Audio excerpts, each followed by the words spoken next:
আসসালামু আলাইকুম। আশা করছি সবাই ভালো আছেন। আলহামদুলিল্লাহ আমিও ভালো আছি। আজকে সকাল থেকেই আপনাদের সাথে ব্লগটা শুরু করছি। আশা করছি আপনাদের ভালো লাগবে। সকালবেলা নাস্তা তৈরির জন্য চলে আসছি। এসে দেখলাম যে চিনিটা শেষ হয়ে গেছে, এজন্য চিনিটা বয়মে ঢেলে নিচ্ছি। তো আমার মনে হচ্ছে আমার বয়মের মুখটা বেশ ঢিলা হয়ে গেছে, অনেকক্ষণ চেষ্টা করে লাগাতে পারলাম। আমার আসলে কিছু নতুন এরকম বয়াম কেনা দরকার, তো বাইরেও যেতে পারছি না আর কেনাও হচ্ছে না। আর আজকে সকালে নাস্তার জন্য ভাবলাম যে একটু আমের ফিরনি করি। বাসায় বেশ কিছু আম আছে, রাজশাহী থেকে আপনাদের ভাইয়া নিয়ে আসছিল। তো আমরা মোটে 2টা মানুষ, আর ছোট বাচ্চাও তো আর খেতে পারে না, এত আম খাওয়া আসলে সম্ভব হচ্ছে না। তো ভাবলাম যে আমের বিভিন্ন একটু আইটেম করি। শুধু শুধু আম খেতে যেহেতু ভালো লাগে না, হয়তো এভাবে ভালো লাগবে। এই তো এখানে 1 কাপ দুধ নিয়েছি, 1 মগ। আর কেন জানি সব কিছু খুব সাদা লাগছিল, ক্লিয়ার দেখা যাচ্ছিল না ভিডিওতে। আর আমি চিনি গুঁড়া পোলাওয়ের চাল যেটা, ওটা এই 1 মুঠের মতো চাল নিয়েছি। ওটাকে ব্লেন্ডারে ব্লেন্ড করে আমি আধা ভাঙা করে নিয়েছি। ওটাকে একটু পানি দিয়ে ওভাবে বাটিতে করে রেখে দিয়েছি। আর এই যে এখানে দেখতেই পাচ্ছেন, এখানে 1.5 লিটারের মতো দুধ আছে। এমনি 1 লিটার এমনি প্যাকেট দুধ, আর হচ্ছে আমি 1/2 লিটারের মতো গুঁড়ো দুধকে নর্মাল একটু কুসুম গরম পানিতে আমি মিক্সড করে নিয়েছি আর কি, নিয়ে ওখানে দিয়ে দিয়েছি। আর এই যে আমের পিউরি যেটা, এটাকে একটু আমি এভাবে চুলাতে দিয়ে জাস্ট এটার মধ্যে যে আমের যে এক্সট্রা যে পানিটা আছে, পানিটাকে জাস্ট আমি একটু শুকাই নেব। তাহলে হবে কি, এটা যদি আমি পুরোটা যদি আজকে শেষ করতে না পারি, তাহলে ফ্রিজে রেখে দিব, নষ্ট হবে না। এভাবে দেখা যায় যে বেশ কিছুদিন ফ্রিজে আপনারা সংরক্ষণ করতে পারবেন, ঠান্ডা করে বয়মে রেখে দেওয়া যায়। তো এখান থেকে কিছুটা আমি আর কি এই ফিরনির জন্য নিব। এদিক দিয়ে চালটাও বেশ ফুটে আসছে, আর আমি মাঝখানে 1/2 কাপের মতো চিনি দিয়ে দিয়েছি। আমি চিনিটা একটু কম দিয়েছি, কারণ আমটা বেশ মিষ্টি, এই জন্য আর কি। আর এখন এই যে অর্ধেকটা এখানে আমের পিউরি এখানে যে দিয়ে দিলাম। আপনারা এভাবে করে দেখতে পারেন, বেশ ভালো লাগে। একভাবে আম খেতে কিন্তু ভালো লাগে না, মাঝে মাঝে একটু আমকে মডিফাই করে খেলে দেখা যায় যে বেশ ভালো লাগে মুখে। তো আপনাদের ভাইয়ার যেহেতু পছন্দ আমটা, এই জন্য তাকে আমের আর কি বিভিন্ন খাবার দাবার আমি বানিয়ে দেওয়ার চেষ্টা করি। সবসময় খেয়াল করি যে ও কী পছন্দ করে, কোনটা খেতে ভালোবাসে, ওভাবেই করার জানি না কতটুকু পারি, তবে চেষ্টা করি এতটুকুই। কারণ আমার মনে হয় আমাদের এই তো রান্নাটা হয়ে গেছে। যেটা বলছিলাম যে আমার মনে হয় যে আমাদের জীবনের প্রতিটা মুহূর্তই কিন্তু অনেক মূল্যবান। আমি মনে করি পার্সোনালি যে অনেক মূল্যবান। একটা সময় যদি মিস হয়ে যায়, ওই মানুষটাকে যদি আমি পরবর্তীতে না পাই, যে মানুষটার জন্য এত কিছু করতেছি, তখন আমার কাছে এই সময়টাই সারা জীবন মনে থাকবে। মনে হবে কেন আমি তার জন্য এটা করলাম না। আর এজন্যই আমি বলছি যে আমাদের জীবনের প্রতিটা মুহূর্তই মূল্যবান, কারণ প্রতিটা মুহূর্তই কারো না কারোর সঙ্গে আমরা স্পেন্ড করছি, তাকে দিচ্ছি আমাদের সময়টা, বা সে আমাদের সাথে সময়টা কাটাচ্ছে। এজন্য সবসময় কোয়ালিটি টাইম স্পেন্ড করাটা আমার মনে হয় ভালো। তাহলে হবে কি,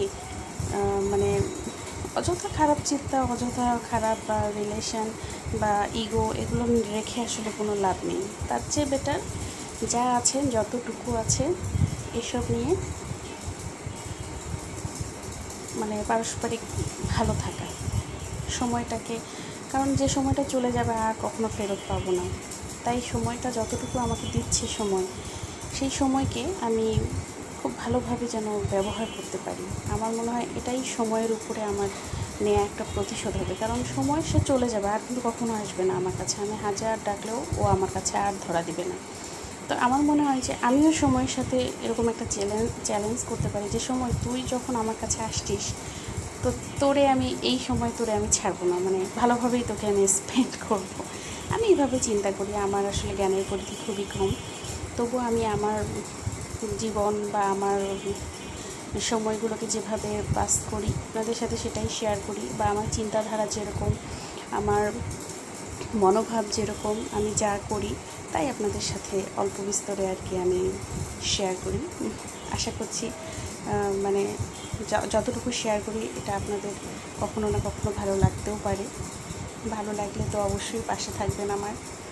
আর এই তো এই যে নাস্তার মধ্যে আজকে আবার আপনাদের ভাইয়ার পছন্দের 2টাই আইটেম করছি। ও সেদিন চিকেন মেয়োনিজ ছাড়া চিকেন স্যান্ডউইচটা ওকে বানিয়ে দিয়েছিলাম। ও বললো যে খুব ভালো লাগছে, এই জন্য সে আবার মানে অফিস থেকে আসার কথা আবার পাউরুটি নিয়ে আসছে রাতের বেলা। বললো যে ছুটির দিন সকালে সে এই চিকেন স্যান্ডউইচ খাবে আবার, তাই আর কি তার পছন্দের খাবার তৈরি করা।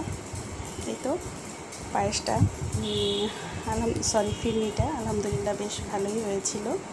আর এদিক দিয়ে আমি মোটামুটি সকালে সব নাস্তা রেডি করে নিয়েছি। আসলে ছোট বাচ্চা নিয়ে আমি অত ডেকোরেট করা বা এটা সেটা করা যেহেতু আমি পারি না, বা আমি করতেও চাই না, কারণ হচ্ছে আমি এরকমই লাইফ লিড করি।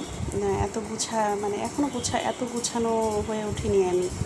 বাবু একটু বড় হয়ে নিক, ইনশাল্লাহ তখন হয়তো বা সব পরিপাটি করে করব, যদি উপরওয়ালা বাঁচায় রাখে। তবে এখন আর কি এভাবে জীবনযাপন করার চেষ্টা করছি, মোটামুটি ভালোভাবে আর কি, আল্লাহ যতটুকু ভাগ্যে রেখেছে।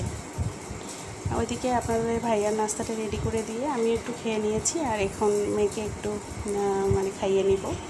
ও আমাদের সাথেও একটু খেয়েছে, আর এখন ওর যেটা খাবার সেটা খাওয়াচ্ছি। খাওয়ার চেয়ে দুষ্টুমি বেশি করছে এই আর কি। তো মোটামুটি সকালের কাজ এই যে শেষ করে নিয়ে আমি এখন দুপুরের রান্নার খাবার দাবারগুলো একটু রেডি করে নেব। পটলগুলো ছিলায় রাখছি, একটুকে ভাজি করব ইনশাল্লাহ। আর সেদিন তো আপনাদেরকে দেখিয়েছি যে আমি পাটায় পিষে যে কাঁঠালের বিচি ভর্তা করেছিলাম, ওটা আলহামদুলিল্লাহ ভালো লাগছে। তো ছুটির দিনে আমি সবসময় কিন্তু আপনাদের ভাইয়ার পছন্দের খাবারগুলোই রান্না করার চেষ্টা করি যাতে ওর ভালো লাগে। তো সেই মোতাবেক তার এটাও প্রিয় খাবার, কাঁঠালের বিচির ভর্তা। তো আজকে আমি হাতেই মেখে করব, আজকে আর পাটায় করতে মন চাচ্ছে না। বেশ সফট হয়েছে কাঁঠালের বিচিটা, যার কারণে আর দেখলাম যে পাটার দরকার নেই, হাতেই মাশাআল্লাহ ভালো হয়ে যাচ্ছে, নরম হয়ে যাচ্ছে একেবারে। এই তো সব কিছু হাত দিয়ে ভালো করে মেখে নিচ্ছি আমি। তবে এটা করে আজকে আমার হাতের 12টা বেজে গেছে, হাত বেশ ঝালা পোড়া করছিল আর কি। এই তো আর রান্না করেছিলাম গরুর গোশত, ওটা আর আপনাদের সাথে শেয়ার করলাম না। আমার পাশে থাকলে তো অবশ্যই কোনো না কোনো দিন ইনশাল্লাহ শেয়ার করব।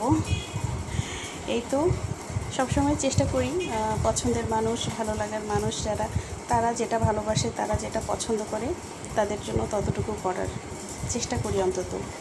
আর সময়টাকে মূল্য দেওয়ার চেষ্টা করি, কারণ সময় যেহেতু একবার চলে গেলে আর ফিরে আসে না, ওই সময়টা আর ফিরে পাই না। তাই যখন যে সময়টা পাই সময়টাকে কাজে লাগানোর চেষ্টা করি আমার সাধ্যমতো।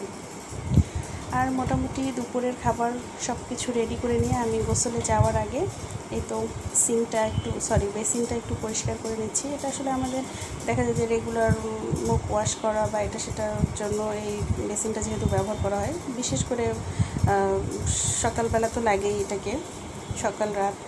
তো এটাকে আর কি একটু ভালোভাবে ক্লিন না রাখলে খুব বাজে লাগে, একদম বেডরুমের সাথে যেহেতু। তো আমি এটাকে একটু গোসলের আগে ভালো করে এভাবে পরিষ্কার করে নিচ্ছি।